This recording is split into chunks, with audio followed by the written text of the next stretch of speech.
All right, hello. Welcome back to another funny Springtrap video. It may seem like I'm milking this bit dry, but I do want to make more voice acting content in the future. So if you would kindly subscribe to my channel, boost me in the algorithm and whatever YouTuber says, that would be nice. I hate having to ask this of you guys, but it's the only way for me to pay my employees. So I thank you. On to the funny Springtrap bits now. Soldier Main on Discord asks, are you gay? If we're talking canon, obviously not. But if we're talking fandom, then pretty much yes. Everyone thinks I'm gay for some reason. Ravioli on Discord. Oh, that's my editor. Nice. Can you be classified as a trampoline from the amount of springs that are inside of you? It's not really springs mostly. It's more of a complex mechanism that uses some springs. We called them spring locks because they just stuck, because they spring into place, I guess. Unicode on Discord and Twitter asks, does it feel weird to be a nuclear waste field? I feel like he's referring to my FNAF AR design. In that case, it's very painful because I can feel my heart beating and ripping to shreds over and over again. Some random guy, I forget his name, asked, did Springtrap eat his child twice? I have no idea what they're on about. My buddy Chris, aka Barry No Scopes, asks, does he fuck the animatronic? No, I do not intercourse with the animatronics. Now on to some interesting questions from my editor because he's amazing and I wish I could pay him more, but I can't. How does it feel to have been trapped inside the animatronic suit for so long? Painful. Next question.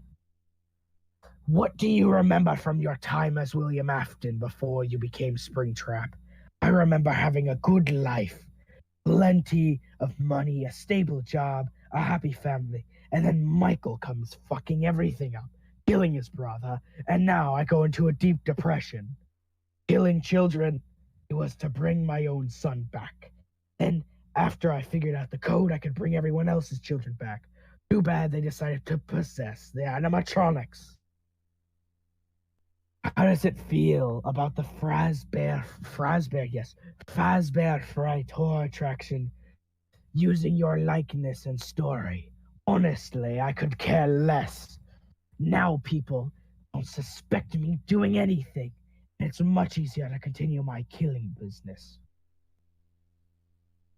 What is your ultimate goal in the Five Nights at Freddy's franchise?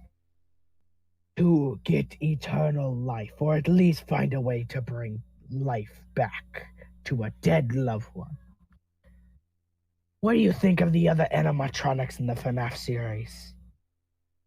They're all just a slight annoyance in my plans, except for the Henry's daughter, Charlie. She kind of fucked everything over. And I know this doesn't technically count, but my opinion on Michael is that he's very persistent, and I'm proud of him for that. But he's also destroying my entire empire by burning everything to the ground. How do you respond to the accusations that I am a monster? Who said they're accusations? Let's see. Why did you choose to hide in an old Freddy Fazbear location while killing the children? Now, I did add a bit to that question, but just to make it sense, I hid out because no one is going to look in a so-called abandoned haunted pizza place. Do you have any regrets about your actions in the FNAF series? Yes. have one regret, and that's ever becoming business partners with Henry Emily. How do you feel about the children in the FNAF series? Same as the animatronics, they're basically the same people. Other than my dear daughter Elizabeth, she has always been a daddy's girl for no reason.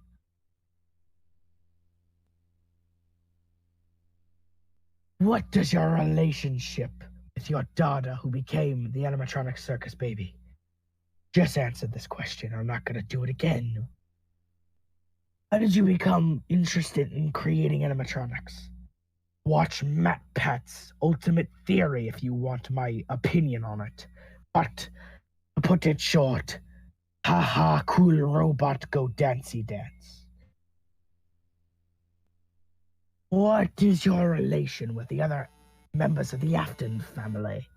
To be honest, kind of piss poor after I killed children. I feel like that's a given. How do you feel about the events in the FNAF 3 minigames?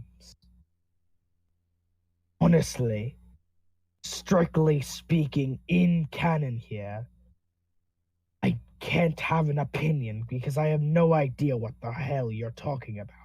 But because I'm being voiced by some moron, that would have to be, they're alright, Chief. Also, that's a hard word to say. What do you think of the theories fans have come up with you about your character? Well, you see, MatPat puts in a lot of work, and a lot of other theories are decent at best. The only problem is people keep shipping me with Toy Chica for no reason. How would you describe your personality?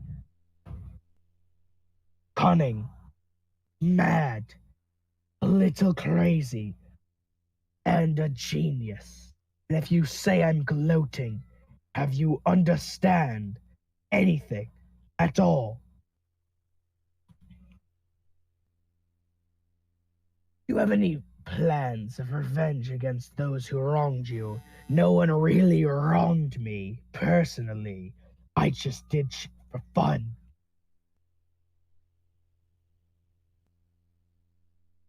What do you think the meaning behind the FNAF series is? It has dragged on for too long, but I think it's Michael trying to overcome some trauma or something like that. I don't know. How do you feel about possibly being destroyed for good? Ha! They couldn't kill me with two fires, a giant blob monster, and a gun. Don't ask, that's just a funny thing. If they somehow find a way to kill me, I'll just come back through some random exposition that makes no sense. What would you do if you were given a chance to start over? Research the remnant and try and actually make it define science. What do you think the future holds for you in the FNAF series? I can't personally say, but since Scott is almost out of the picture at this point, I'm assuming that they're just gonna keep bringing me back. It sucks. Anyway, that's all the questions I have time for today, especially since my throat is going to give out doing this voice. Thank you for tuning in and watching our videos. Stay tuned for more funny content.